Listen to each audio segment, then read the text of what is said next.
before a new hope emerges. In a galaxy far, far away. Before the creation of a devastating weapon known as the Death Star. And before a team of rebels known as Rogue One unite for the first time. An unsuspecting thief named Cassian Andor will be thrust onto a journey that sparks the birth of a rebellion and sets in motion everything you've come to know.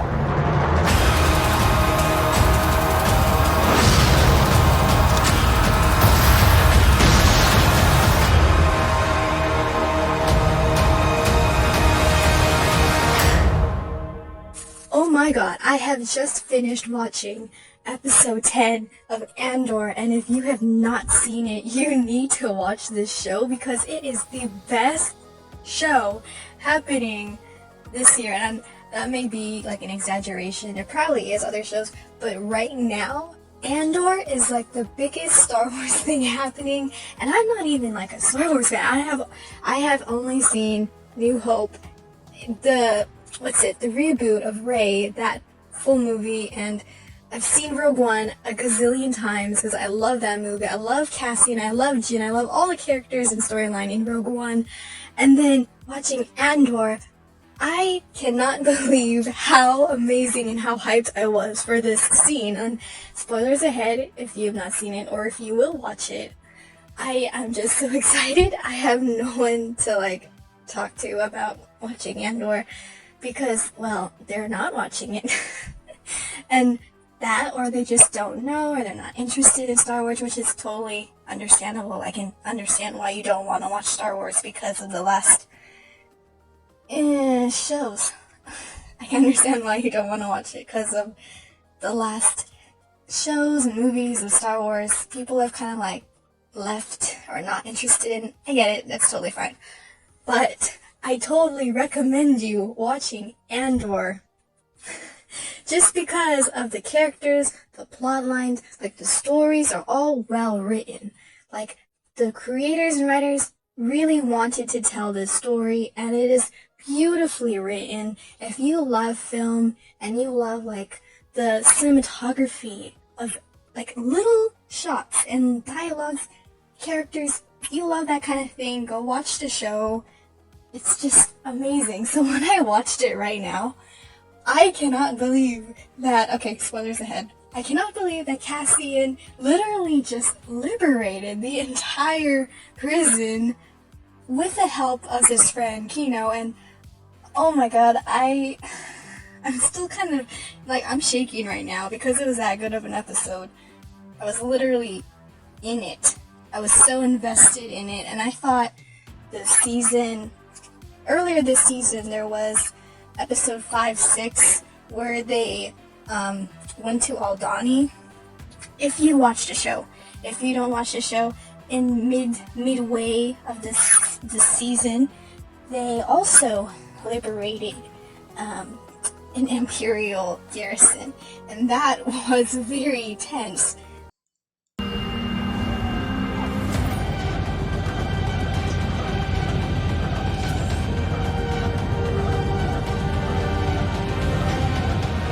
The entire sequence of it, they built up such a great tension, and just writing that scene, it felt like you were on the edge of your seat. So this build-up was literally the same thing that they did in this episode, episode 10, and they have 2 more episodes coming up, and they're starting to wrap up sort of the loose ends, because we won't be able to get a new season until 2024, so it's going to be a long time before we get the next season, but so far it is blowing my mind how amazing the show is.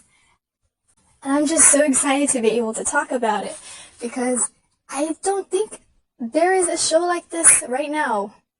I've seen so many articles and people say that Andor is much better than Mandalorian, and they even did that publicity stunt, which I think is, they said that no one's watching Andor, so that will make you want to watch it. So as I was saying, it was really good of a marketing technique for them to say that no one's watching Andor. So you are going to want to watch it and, boost up the views. And turns out it is so popular for Star Wars right now. And I know I've said that already, but I cannot stress how much it's going to change the trajectory of Star Wars, I feel like. And I have become a Star Wars fan this late into this game. And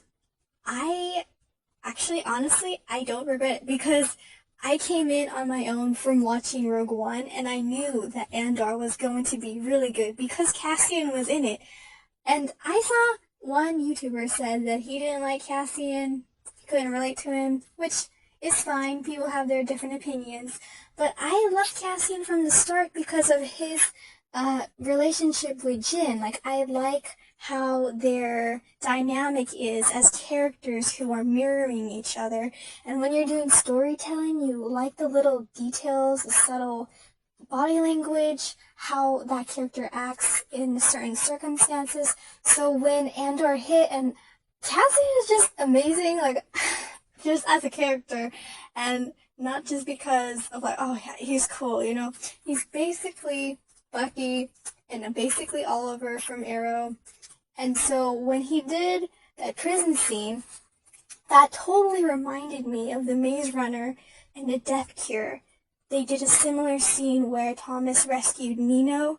If you had seen the movie or read the books, it felt like that. It felt like you were the main character, and, like, I'm still kind of shaken up from seeing it because I was so invested in rooting for them to escape. And because we know, well, the audience knows so far, that the Empire is cruel. So when you have all those struggling points, and we've seen Cassian struggle, and when you have all those struggles, when you finally get the payoff, it'll feel so much better because of how it was built up from the beginning of, like, the episodes, beginning of the character dialogue. I really wish that it saved this. So when I was watching it, when they were in the middle of doing it, it kind of felt surreal because there was this really cool shot where the camera just shifted and it was like the cameraman was just holding it, and so it felt really realistic, and it felt kind of awkward, kind of like it was happening in real time and you're watching it happen. And I think that was just so amazing for them to do that type of shot. So it felt like I was there. Like, if you were the audience and you're watching, it felt like you were actually, like, going through it. And so I was cheering for them when they were ready to escape. I was like, oh my god, yes, let's go, let's do it. Like, I was, like, clapping, I was cheering, I was so rooting for them to escape.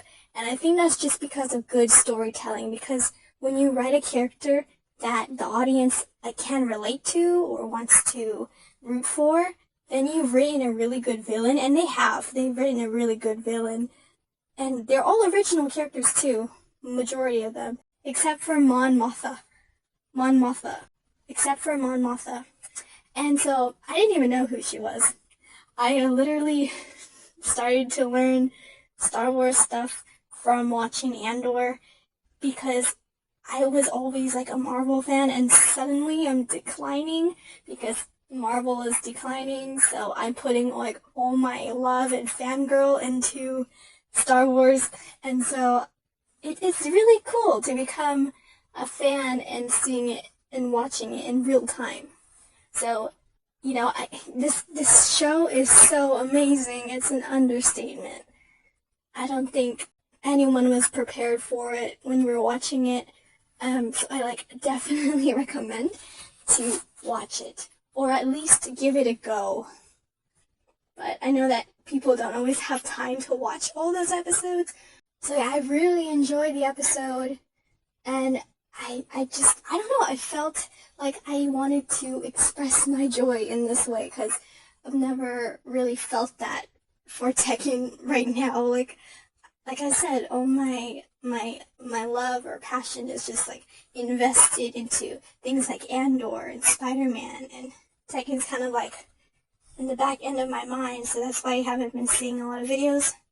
If you have been with me for a while, you notice it's all Need for Speed, Spider-Man stuff, Now, Andor is just mostly stuff that I have been interested in at the moment.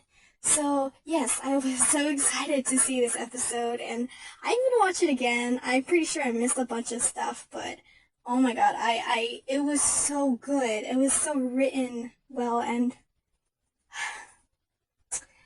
it's kind of like adrenaline rush. Like when you watch the episode, you know you're gonna be in it for the adrenaline rush. So totally watch it. Okay. Thanks for listening, guys. If you made it this far, peace and bye.